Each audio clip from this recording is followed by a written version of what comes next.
Bonjour à tous, j'espère que vous allez excellemment bien. Aujourd'hui, on se retrouve pour parler Jeux Olympiques, Jeux Paralympiques. Pour parler Paris 2024, on va revenir un petit peu sur ce qui s'est passé dans cette sixième matinée de compétition. Puis on reviendra un petit peu sur la soirée de la cinquième journée de compétition parce qu'on avait fait la vidéo un petit peu plus tard hier. Voilà, un petit souci d'organisation. C'est pour ça que le débrief de la deuxième semaine de la Vuelta est arrivé aussi tard. Donc on va revenir encore sur les belles médailles d'or, notamment du côté du badminton, sur ce qui s'est passé ce matin, du côté de la natation, du côté des séries également de l'athlétisme, ou encore du côté de la finale de la longueur pour Arnaud Assoumani. N'hésitez pas à vous abonner à la chaîne, à réagir dans les commentaires, à mettre un pouce bleu, à partager la vidéo sur les réseaux sociaux, notamment auprès de vos proches, si vous pensez que ça peut les intéresser. Dans les commentaires, n'hésitez pas à me dire qui vous a plu, qui vous a déçu. Si vous avez les moyens et que vous voulez soutenir mon travail, vous pouvez faire un super thanks. Si vous pouvez également rajouter la petite cloche, comme ça vous êtes au courant des dernières vidéos qui sortent sur la chaîne, notamment des vidéos cyclisme. Et plus vous cliquez rapidement sur une miniature, sur une notification, plus les vidéos sont mises en avant par l'algorithme YouTube, ce qui m'aide également énormément. On commence tout de suite avec les résultats de cet après-midi d'hier avec le rugby fauteuil. Je crois qu'on en avait déjà parlé. La cinquième place pour l'équipe de France qui a battu le Canada 53-50. Il y avait un quart de finale en goalball malgré le fait que la France avait perdu tous ses matchs de poule. Il y avait des quarts de finale. On se demande bien donc à quoi servaient les quarts de finale à part faire véritablement des matchs seulement de classement. Et à ce petit jeu-là, bon, la Chine a fait une démonstration face à la France, 12-2. Il y avait également la Chine face à la France chez les filles, mais ça c'était aux alentours de midi. En paratennis de table, Aymeric Martin éliminé, alors que Maxime Thomas lui est passé dans cette catégorie MS4. Maxime Thomas qui a gagné 3-0 face à un japonais, Genki Seito. En para-badminton, le titre pour Lucas Mazur, c'était un match vraiment totalement dominé face à l'Indien dès le premier set, gagné 21-9, même si l'Indien a tenté un peu de relancer en deuxième manche. Ça n'a pas suffi, Lucas Mazur était au-dessus. Nouveau titre pour Lucas Mazur après celui des Jeux Paralympiques de Tokyo. Et une démonstration, c'est un peu comme Alexis en Quincan, on en parlait hier, qui domine dans le triathlon. Lucas Mazur, il domine quand même dans le badminton, mais il avait été battu par cet Indien qui est désormais numéro 1 mondial, mais qui n'a pas trouvé la solution. Et puis il y avait le match en SH6, donc dans la catégorie des concurrents de petite taille. Et là, gros match entre Kristen Combs et Charles Knox, qui s'est imposé, le français 21-19, 21-13. Une belle médaille d'or, et surtout une belle médaille d'or parce qu'il y a eu un gros combat quand même par rapport à Kristen Combs, qui ensuite a pas hésité à célébrer, qui a gardé le sourire. Pourtant il est battu quand même, mais qui a passé un bon moment sur le terrain. Et ça c'est aussi sympathique d'avoir un... C'est bien de perdre avec le sourire, quoi. Certes, bon, bah voilà, mais on est quand même en finale. On prend quand même la médaille d'argent du côté de Kristen Combs. Et là, il est tombé sur plus fort en deuxième set. Véritablement, le Français qui a fait une démonstration. Lui qui avait déjà battu le Brésilien Tavares, on se souvient, en demi-finale, et qui n'a pas perdu un set de toute la compétition. En paranatation, il y avait deux finales. Asia Morin-Espiau en SB4, donc c'est-à-dire en 100 mètres bras dans la catégorie du sport adapté. Et puis il y avait le relais 4x100 nage. Sur le 100 mètres bras, notre Française est arrivée 5e en 1:19:26. Voilà, il lui en manquait pour aller chercher le podium qui était en 1:16. Il lui manquait quasiment 3 secondes à notre Française dans une catégorie remportée par Louise Fides en 1:15:47, mais on est quand même loin des temps de Michel Alonso Morales qui à l'époque faisait 1:12:02. Et puis sur le relais 4x100, malgré un nouveau record de France en 4:34:33, eh bien ça n'a pas suffi pour cette équipe qui prend la 7e place, battue par notamment les États-Unis et la Chine, mais surtout par l'Australie, les Pays-Bas et l'Espagne qui ont réalisé les meilleurs temps. Mais voilà, un gros record de France désormais. Et donc je dirais que le contrat est rempli pour une équipe qui était emmenée par Anaëlle Roulet, par Hector Deneyer, Laurent Chadard et Agathe Poli. Voilà, sur cette épreuve. Et qui a gagné 3 secondes par rapport au qualif, mais après ça allait beaucoup trop vite pour eux. On On poursuit, pardon. Là, je suis en train de me perdre un petit peu avec le basket fauteuil. La Grande-Bretagne hein, qui a battu largement la France, 85-50. La Grande-Bretagne qui fait partie des meilleures nations de basket fauteuil. Autant sur les matchs précédents, face à l'Allemagne notamment, on avait réussi à tenir une mi-temps. Autant là, même en première mi-temps, c'était compliqué pour cette équipe de France qui a vraiment été malmenée par cette équipe de Grande-Bretagne. Et encore une fois, hein, cette deuxième partie de match où défensivement on souffre énormément en deuxième partie de rencontre et notamment le quatrième quart-temps qui ne sont pas bons du tout. Hein, et ça a été le cas sur les autres rencontres. En paratennis de table, ça n'est pas passé pour Thomas Bouvet, battu par un Ukrainien, Victor Didouk, 3-7-0. Par contre, Clément Berthier, lui, a réussi à se défaire de Shudziki, 3-7-2 dans cette catégorie MS8. En MS5, quart de finale remporté par Tommy Urhaug face à Nicolas Savant-Héra, battu 3-7-1. Il y avait également du volleyball assis, victoire de la Bosnie 3-0 face à l'équipe de France. Là aussi, la France qui a encore souffert hein, dans cette rencontre. Une démonstration, encore une fois, de la Bosnie, ça s'affiche rapidement. Voilà, 25-12, 25-13, 25-15. Alors ça a été un peu mieux que sur les autres matchs. Les autres matchs avaient été pas loin d'être catastrophiques, mais là, il y a encore une grosse différence de niveau hein, du côté du volleyball assis. Puis en CC Foot, la victoire du Brésil face à l'équipe de France, 3-0, victoire assez large. Et puis en tennis, je ne sais plus s'il n'y avait pas encore un match en tennis classique hier, dont on n'avait pas parlé. Non, Stéphane Houdet, on avait parlé de sa qualification. Non, voilà, non, je me suis leurré.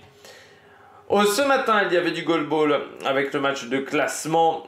Victoire de la France face à l'Égypte chez les garçons pour la 7e place. Première victoire de la France dans un match de goalball. Il y avait du para-tir à l'arc en épreuve open. Ça n'est pas passé pour notre Française Aziza Benami, battue 6-0. Alors, c'est de nouveau des 7 dans cette catégorie arc classique. Ce n'est plus une volée de 150 flèches. Ça marche avec des 7.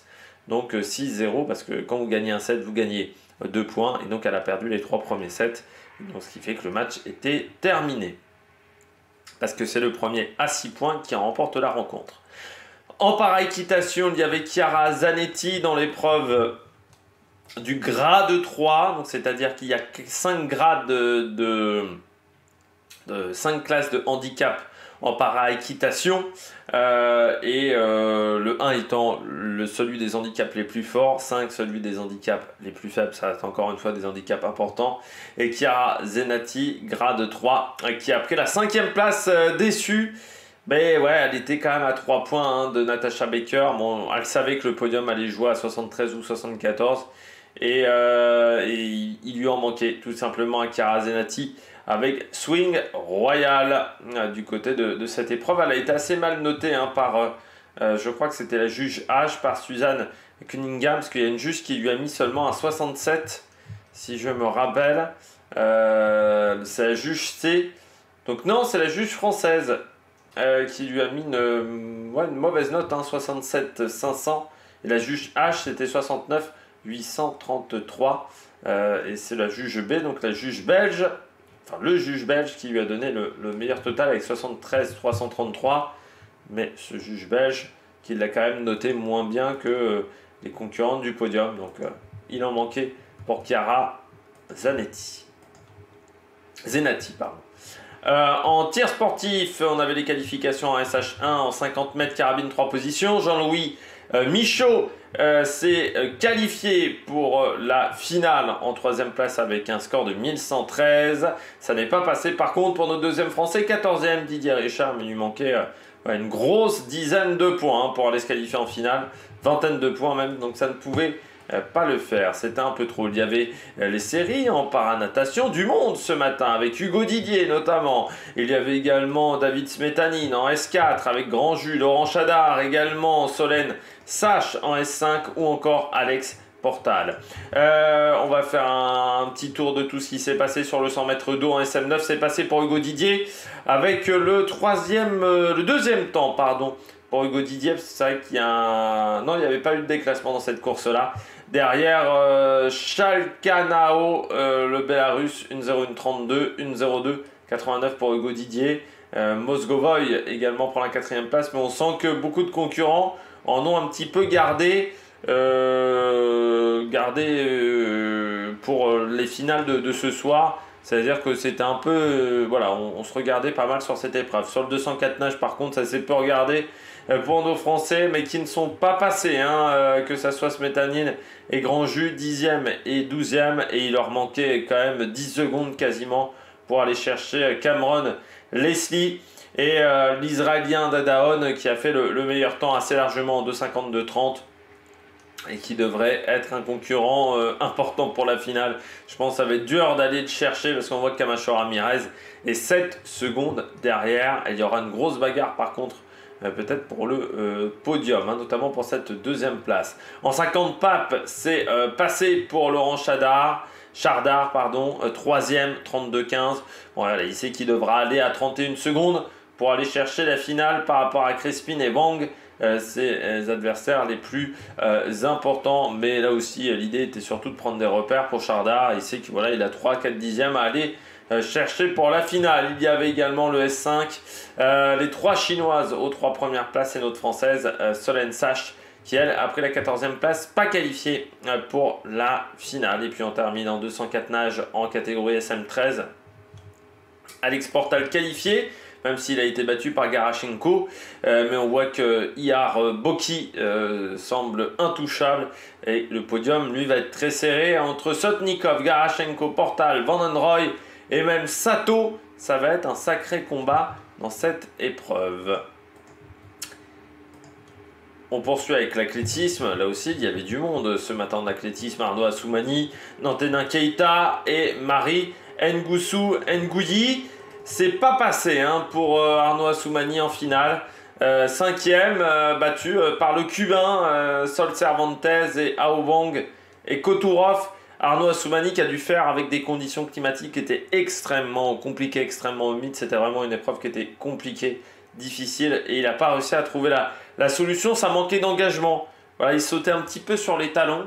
Il fallait être plus épaule en avant, mais peut-être une petite crainte avec ces conditions climatiques qui n'étaient pas évidentes pour Arnaud Assoumani. Donc il prend la 5e place.